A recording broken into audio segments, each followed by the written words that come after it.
The world of boxing has had its fair share of absurdities and shadowy figures operating from the underworld, and although for the most part their actions do remain behind closed doors, there's other eyebrow-raising situations that just so happen to rear their ugly face at times in the sport. One of the latest situations is in the whole debacle between Jamel Herring and Stevenson and their bid hearing on August 9th. And although Jamel Herring is the reigning defending world champion, things just don't seem to be going his way, which is a pretty odd happening in itself. Before we start breaking down the whole situation, please make sure to like, comment, and subscribe to the channel, and click on the notification bell to become a part of the notification squad. Like always, I just want to let you guys know that I appreciate you guys for tuning in, and I hope you enjoy. Now let's get back to boxing. So, like I stated earlier, a purse bid hearing has been scheduled for August 9th to determine the promotional rights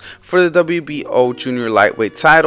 And the following was stated per the WBO's championship committee chairman, whom is Luis Batista Salas, and he said, please be advised that a purse bid will be held at 1 p.m. Atlantic Standard Time on Monday, August 9th, 2021. They also want to break down how their new bylaws are affecting the purse splits, and it goes as such. The division shall not be greater than 80-20 in any case and shall be calculated by the championship committee using a ratio based upon the average purse of each fighter's last 3 fights. The WBO may rely upon the purses reported to the WBO on the WBO participants' promoters' receipts for the fights that are used to calculate the purse division for this purpose. By way of example, if contestant A has had his last 3 purses of $1 million, $500,000, and $400,000, in other words, a total of $1,900,000, and contestant B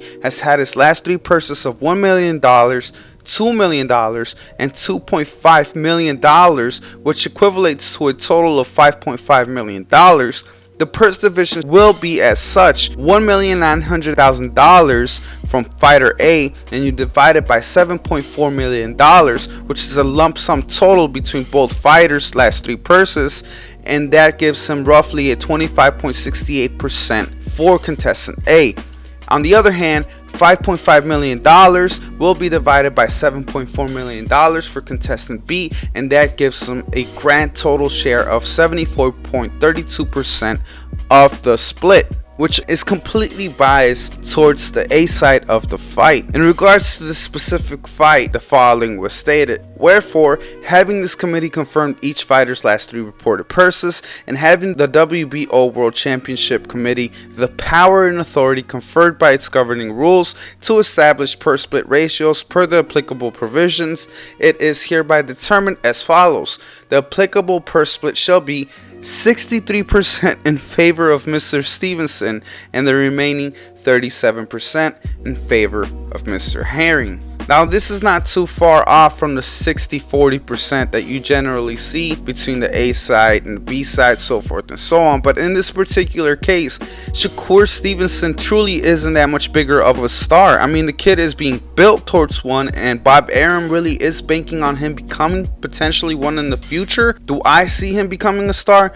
Not so much. His relatively dull fights are not bringing in the eyeballs that top rank Bob Arum in specific would most likely be expecting from him. I mean, the kid, like I said, isn't a bad fighter. He just simply doesn't have that it factor like somebody like Colbert, who, even though he doesn't have the biggest punch, he does have that charisma, or somebody like Gervonta Tank Davis, who's hard hitting and knocking people out on a consistent basis, or so forth and so on. Somebody like Jaron Boots Ennis, whose abilities are just out of this world. I just don't see that in Shakur Stevenson. On the other hand, Mr. Herring has had a rough come up. Nothing was handed to him, and he has had to go through thick and thin in order for him to become a world champion. And unfortunately, that is not reflecting in these purse splits. I don't understand the whole methodology behind this. Now, is Herring a crossover star himself? Absolutely not. And he's a little bit long in the tooth himself in the sport. I mean, he's in his mid-30s. I mean, he's going to be on the downslide here pretty soon. I just don't think it's fair. I don't think that WBO put much thought process behind a situation like this. It'd be quite ridiculous if a world champion were to only make the 20%, and in the meanwhile, more famous, more pampered title contender would get the 80%. It's just not fair. At that point, what are you being a world champion for? What good is the WBO if these type of bylaws could be taken advantage of?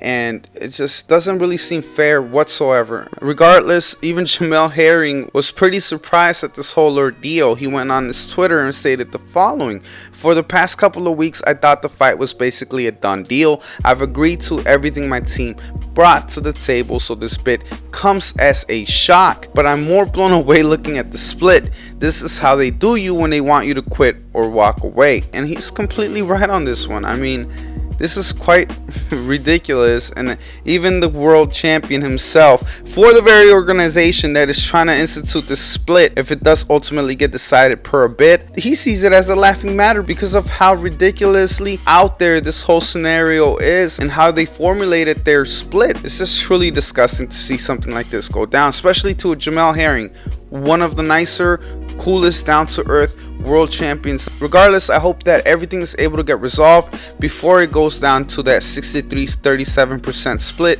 And if it does go down in that manner, I hope it still pays out for Jamel Herring as a record high career payday. He truly deserves it, and I'm sure he's gonna have a hell of a lot of fans rooting for the underdog in this whole scenario, especially if they were to find out this whole ordeal.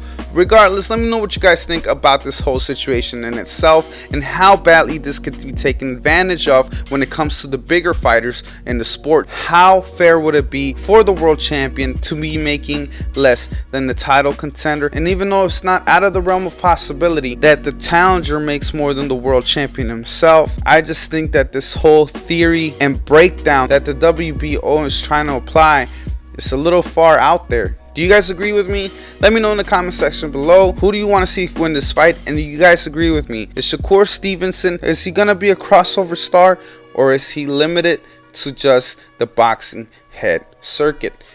Anyway guys, thanks for tuning in. Click that like, subscribe button and notification bell to stay tuned on my latest video drops. Like always, this is your boy Shay at KMB signing out.